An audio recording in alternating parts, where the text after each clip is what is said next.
বউ পাইয়া সুন্দর স্ত্রী পেয়ে মায়ের কথা ভুলে যেও না।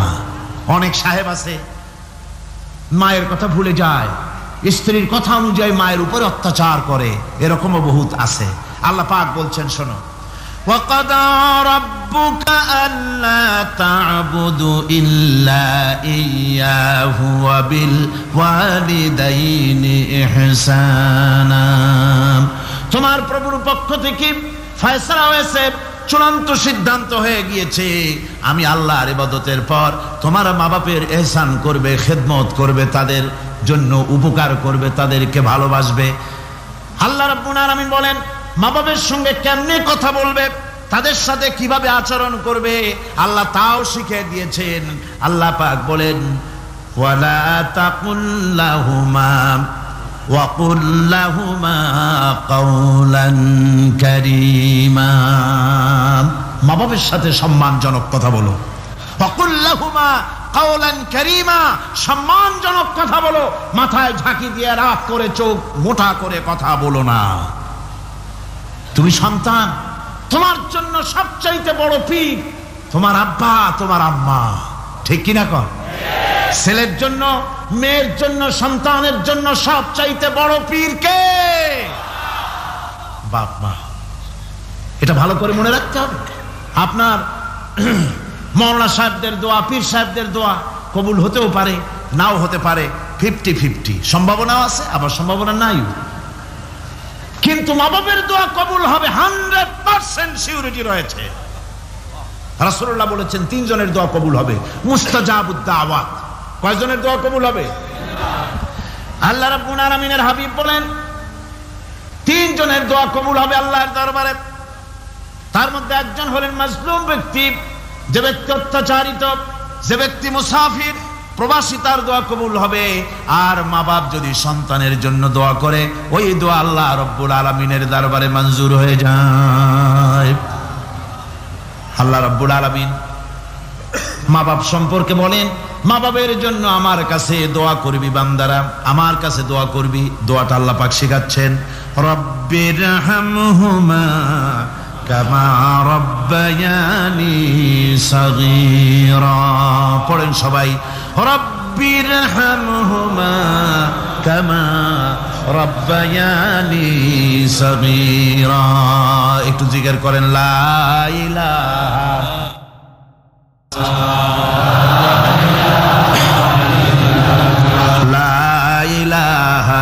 ইল্লাল্লাহ, লা ইলাহা ইল্লাল্লাহ, লা ইলাহা ইল্লাল্লাহ, লা ইলাহা ইল্লাল্লাহু মুহাম্মাদুর রাসূলুল্লাহ।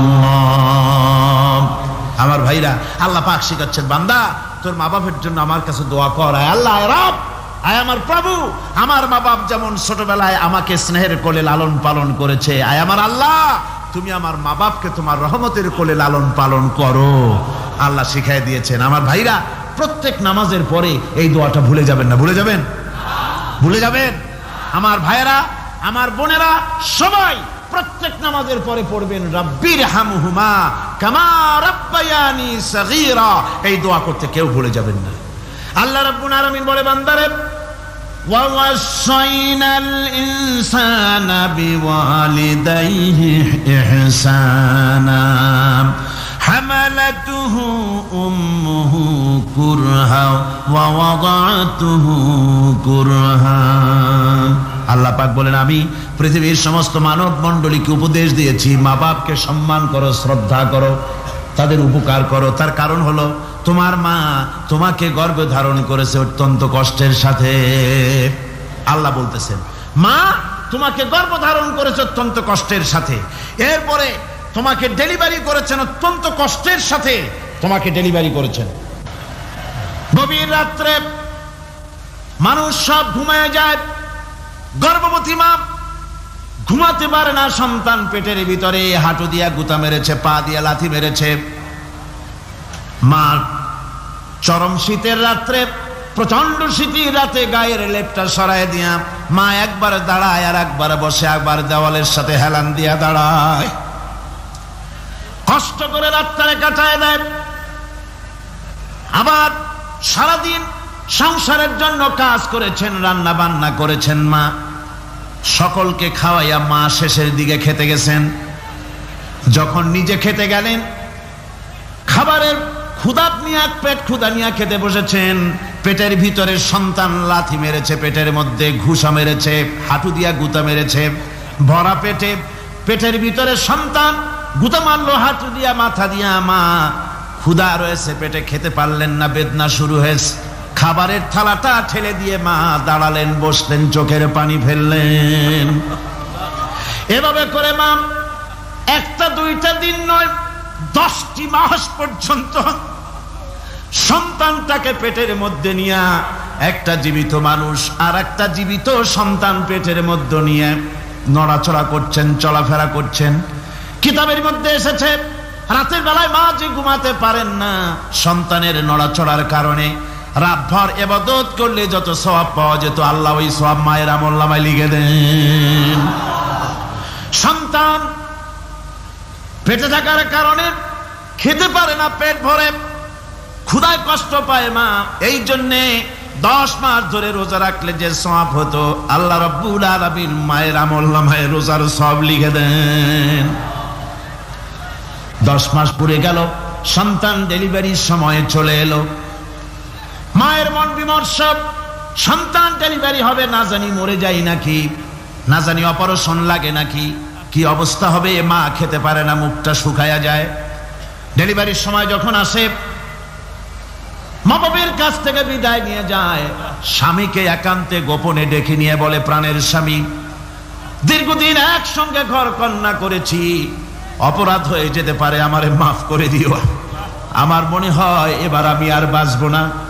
সংসার থাকলো, চাবি থাকলো, সব বুঝে নাও, আমারে মাফ করে দিও। মা চলে গেল সুতিকা গৃহে, ক্লিনিকে চলে গেল, অপারেশন থিয়েটারে চলে গেল, অথবা ডেলিভারির জায়গায় চলে গেল। ডেলিভারি পেইন শুরু হয়ে গেল, বেদনা শুরু হয়ে গেল। এক একটা বেদনা যেন মায়ের এক একটা মৃত্যু যন্ত্রণা শুরু হয়ে যায়। এমন যন্ত্রণা, প্রসব বেদনা দুনিয়ার ভুক্তভোগী মা ছাড়া আর কেউ জানে না। এই চরম বেদনার ভেতর দিয়ে, চরম কষ্টের ভিতরে মা যখন একটা বাচ্চা প্রসব করলো, জিহাদের ময়দানের মতো মা রক্তাক্ত হয়ে গেলেন, সন্তান দুনিয়ায় এলো। মা তখন অস্থির থাকেন।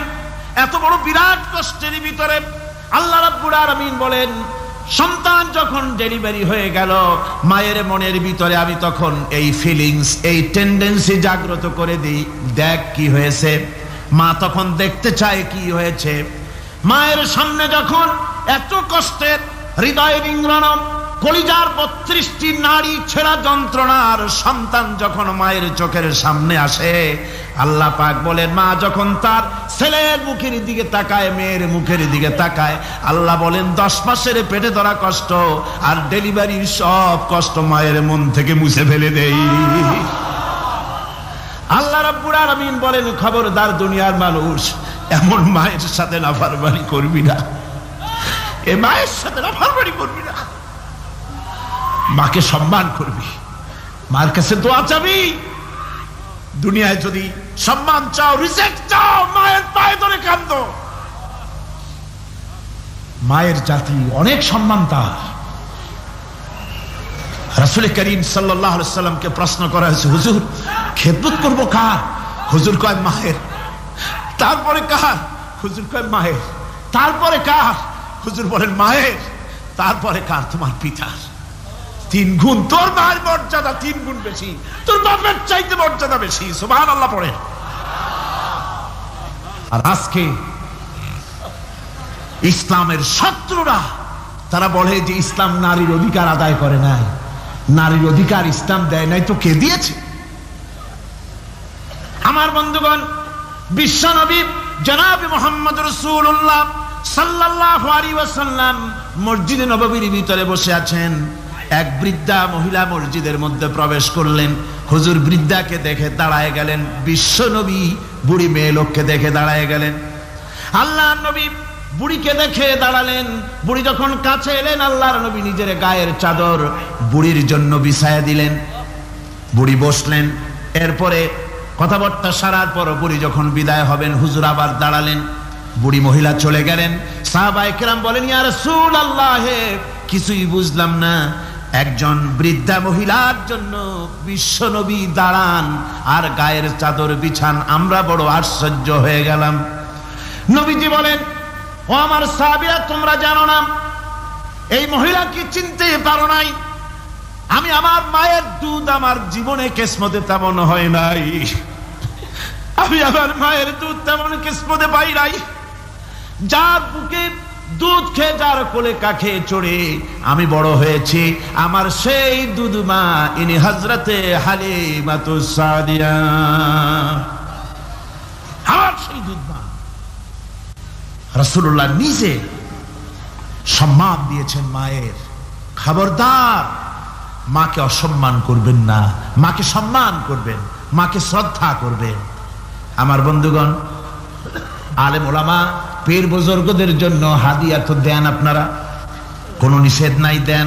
হাদিয়া দেওয়াও সুন্নত, নেওয়াও সুন্নত, দিবেন, আমি কোনো নিষেধ করি না। কিন্তু আমি বলতে চাই, পীর বুজুর্গদের কাছে, আলেম ওলামাদের কাছে হাদিয়া দিয়া আল্লাহরে যত না খুশি করতে পারবেন, এই ডালিম বেদানার মৌসুমে বেদানা একটা ভেঙে নিজ হাতে যদি মায়ের মুখে তুলে দেন, আল্লাহর আরশ খুশি হয়ে যাবে, আল্লাহর আরশ আজিম খুশি হয়ে যাবে, আল্লাহ পাক খুশি হয়ে যাবেন। মায়ের খাওয়াও, বাপকে খাওয়াও, তোমার সবচেয়ে বড় পীর তিনি। সুবহানাল্লাহ পড়ে, সুবহানাল্লাহ। মা বাপ যদি একটু দোয়া করে দেয়, তোমার জিন্দেগির কাম শেষ। একটু বদদোয়া করলে জাহান্নামে যাবা। কোন পীর সাহেব বদদোয়া করলে জাহান্নামে যাবে এমন কথা নয়। কোন মাওলানা বদদোয়া করলে দোজখে যাবে এমন কথা নয়। রাসূল বলেছেন, হুমা জান্নাতুকা ওয়া নারুকা। মা বাপ তোমার বেহেশত, মা বাপ তোমার জাহান্নাম। মা বাপ যদি অসন্তুষ্ট হয়, দোজখে যাবি, আর মা বাপ যদি খুশি, আল্লাহর জান্নাতে চলে যাবি। সুবহানাল্লাহ, সুবহানাল্লাহ, সুবহানাল্লাহ। মায়ের পায়ের তলে তোর বেহেশত। আমরা পুরুষ, আমাদের গত বছরও বলেছি, আমরা পুরুষ, আমাদের পায়ের তলে জুতা। আমাদের পায়ের তলে কি? শুধু জুতা। আর আমার মা, আমার মায়ের জাতি যারা এই প্যান্ডেলে বসে আছেন, আমার মায়েরা, বোনেরা, মায়ের জাতি যারা পৃথিবীতে, মায়ের জাতির পায়ের তলে আল্লাহর বেহেশত। সুবহানাল্লাহ। নারীর মর্যাদা ইসলাম দেয় নাই, কে দিয়েছে? আল্লাহ দিয়েছেন, আল্লাহ রাসূল দিয়েছেন। আমার বন্ধুগণ, হযরত বাইজিদ বুস্তামি, ছোট্ট বাচ্চা ছেলে, গভীর রাত্রে মা অসুস্থ, পানির পিপাসায় জেগে উঠেছেন। বাবারে, পিপাসায় শেষ হয়ে গেলাম, পানি দাও। ছেলে ঘরের ভিতরে পানি না পেয়ে বাইরে দৌড়াদৌড়ি করলেন। অনেক দূর থেকে পানি নিয়ে এসে দেখেন মা ঘুমায় গেছেন। পানি নিয়ে দাঁড়ানো পৌষ মাস, মাঘ মাসের শীতের রাত, ফজরের সময় মায়ের ঘুম ভেঙে গেল। তাকিয়ে দেখেন বাইজিদ দাঁড়ানো, হাতে পানি থরথর করে কাঁপছে। জিজ্ঞাসা করে, বাইজিদ তুমি দাঁড়ানো কেন? ছোট্ট বাচ্চা বলে, মা পানি চেয়েছিলে তুমি গভীর রাত্রে, পানি ঘরে ছিল না, অনেক দূর থেকে আনতে হয়েছে। মা বলছে, ঘুমাও নাই কেন গ্লাস থুইয়া? বাচ্চা বলে, ঘুমাই নাই, তুমি যদি আবার পানি চাও, সময় মতো যদি দিতে না পারি, মা তোমার কষ্ট হবে, এই জন্য ফজর পর্যন্ত আমি দাঁড়ায় আছি, কখন তুমি পানি চাও। মা হাতের থেকে পানি নিয়ে পান করলেন। বাইজিদকে বিছানার উপরে আরাম করে কম্বল দিয়ে ঘুম পড়াইয়া দিলেন। হযরত বাইজিদের মা উযু করে ফজরের নামাজ পড়ে সিজদায় চলে গেলেন। চিৎকার মেরে কেঁদে বলেন, আমার রব, আমার আল্লাহ, আমি আমার বাইজিদের মা, আমি মা হয়ে বাইজিদের জন্য দোয়া করি। বাইজিদ আমার জন্য আজকে যা করেছে, আমি মা, আমার কলিজা ঠান্ডা হয়ে গেছে। আয় আল্লাহ, আমি বাইজিদের জন্য দোয়া করি, তুমি তাকে সুলতানুল আরিফিন বানাইয়া দিও। মঞ্জুর হয়ে গেল আল্লাহ পাকের কাছে দোয়া।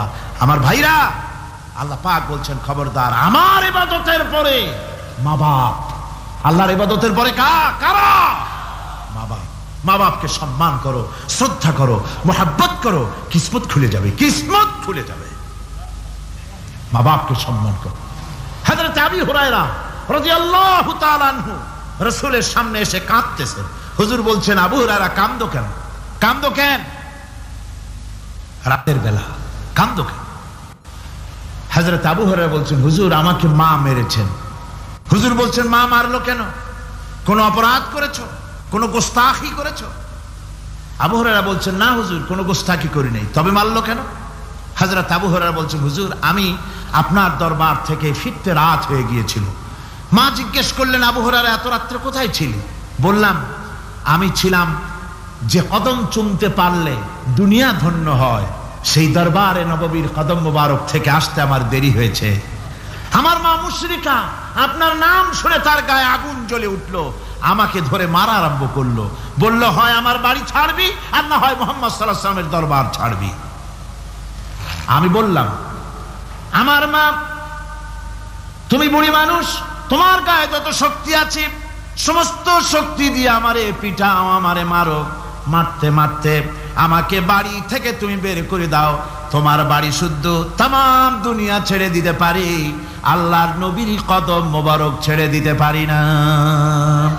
হুজুর, আমার মা আমাকে গলা ধাক্কা দিয়ে বের করে দিয়েছেন। হুজুর বলছেন, আবু হুরায়রা, তোমার মা তোমাকে মেরেছে, তুমি আমার কাছে নালিশ করছো? আমার তো এখানে ইন্টারফেয়ার করার কিছুই নেই। সুবহানাল্লাহ, সুবহানাল্লাহ।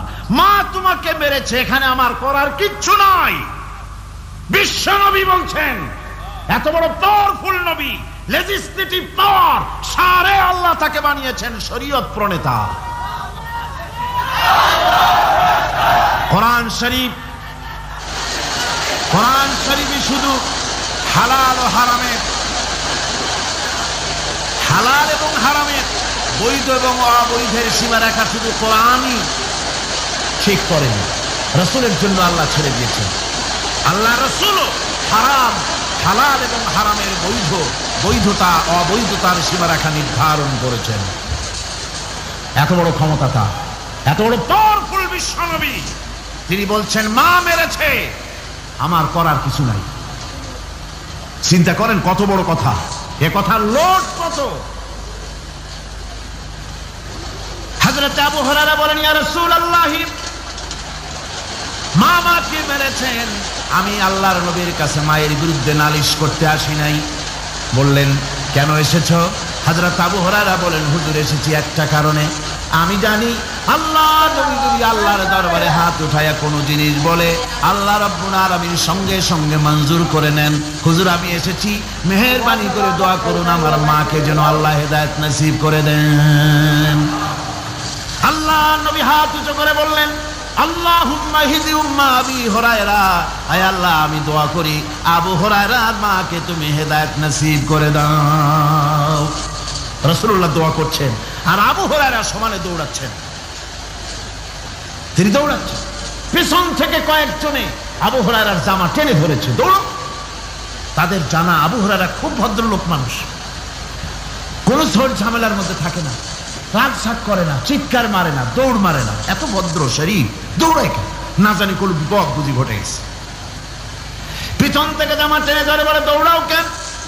হযরত আবু হুরায়রা জামা সাহাবীর হাত থেকে ছিনায় নিয়ে বলেন, জামা ছেড়ে দাও, আমাকে দৌড়াতে দাও।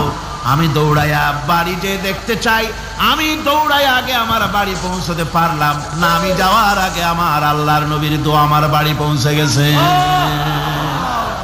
আমি এইটা দেখতে চাই। হযরত আবু হুরায়রা বাড়িতে গিয়ে দরজা নক করলেন, ভেতর থেকে আওয়াজ এলো, কে? হযরত আবু হুরায়রা বলেন, মা আমি তোমার আবু হুরায়রা ফিরে এসেছি। মা বলছেন, বাবা অপেক্ষা করো, দরজা খুলতেছি। হযরত আবু হুরায়রা বলেন, মায়ের গলার আওয়াজের ভিতরে শিরকিয়াতের কর্কশতা পেলাম না, মায়ের গলার আওয়াজের ভিতরে তাওহীদের গন্ধ পেলাম। আমার মনে হলো নবীজির নিক্ষিপ্ত তীর তার নিশানায় পৌঁছে গেছে। কিছুক্ষণ পর মা আমার বেরিয়ে এলেন, মাথা থেকে চুলের থেকে, বুড়ি মানুষ, সাদা চুলের ভিতর থেকে পানি পড়তেছে। মা বলল, বাবারে তোমারে মারার পর আমি বড় অনুতপ্ত হয়েছি, অনুশোচনা করেছি, আমি গোসল করেছি। মনে মনে ভাবলাম আমার ছেলে তো কোনো খারাপ জায়গায় যায় নাই, কেন তারে মারলাম? আমি বড় লজ্জায় পড়েছি তোমারে মেরে। ও আমার আবু হুরায়রা, আমি গোসল করেছি, পবিত্র হয়ে গেছি, জলদি করে আমাকে নিয়ে চলো বিশ্ব নবী জনাবে মুহাম্মদুর রাসূলুল্লাহর দরবারে। হযরত আবু হুরায়রার মা ঘোষণা করলেন, আশহাদু আল্লা ইলাহা ইল্লাল্লাহু ওয়াহদাহু লা শারীকা লাহু ওয়া আশহাদু আন্না মুহাম্মাদান আবদুহু ওয়া রাসূলুহু। আমার ভাইরা, মা বাপ সবচেয়ে সম্মানের জিনিস। আল্লাহর ইবাদতের পরই মা বাপের খেদমত করতে হবে। আল্লাহ পাক বলছেন, বান্দারে দেখ, মায়ের পেট থেকে আনলাম, মায়ের বুকের মধ্যে মহব্বত পয়দা করলাম, এত মহব্বত দিলাম তোর উপরে। যে কোনো বিদেশে যান, যেখানে যান, বাড়িতে ফিরলে পরে সকলে ছেলে মেয়ে ভাই বোন সবাই দেখবে সুটকেসে আমার জন্য আনছে কি। সবাই চিন্তা করবে আমার জন্য কি এনেছে। একমাত্র মা সন্তানের মুখের দিকে তাকাবে, কখন খাইছে সে। সুবহানাল্লাহ, সুবহানাল্লাহ। আমার বাসার মুখখানে শুকনা, তুই বুঝি আজকে কিছু খাইস নাই। বিদেশে যেসব সন্তান থাকে, মা কাটা কবুতরের মতো ছটফট করে। আমার ছোটবেলার কথা আমি দেখেছি। সরসিলা মাদ্রাসা পড়তাম, আব্বা টাকা দিতেন মাদ্রাসায় যাওয়ার সময়, আবার মা আবার মুরগির ডিম বিক্রি করা, বিভিন্ন জিনিস বিক্রি করা বা বাজার করা পয়সা, উদ্বৃত্ত কিছু পয়সা আব্বার অজান্তে আমার হাতের মুঠার মধ্যে দিয়ে দিতেন। যখন মাদ্রাসার দিকে রওনা হয়েছি, পর্দার আড়াল থেকে দরজা থেকে দেখতাম, যতক্ষণ তাকায় দেখতেছি চোখ থেকে পানি দরদর করে পড়তেছে। সুবহানাল্লাহ, মা কি জিনিস! আল্লাহ আল্লাহ আল্লাহ। বিদেশে যদি কারো সন্তান মারা যায়, সবার জানার আগে কবি বলতেছেন, বিদেশে বিরাজ্য যার পুত্র মারা যায়, পশু পক্ষী না জানিতে আগে জানে মায়। মায়ের কলিজার তারে টান লেগে যায়, মা বুঝতে পারে আমার সন্তানটা নাই। আহারে মা! আমার বন্ধুগণ, মা যার বেঁচে আছে বেয়াদবি করেছেন, পাও ধরে মাপ নিয়ে নেবেন, পাও ধরে মাপ নিয়ে নেবেন। মা তো পাও ধরে দেখবেন, মাফ করে দিবে। সুবহানাল্লাহ, সুবহানাল্লাহ। কত দরদ তার বুকের মধ্যে। হ্যাঁ।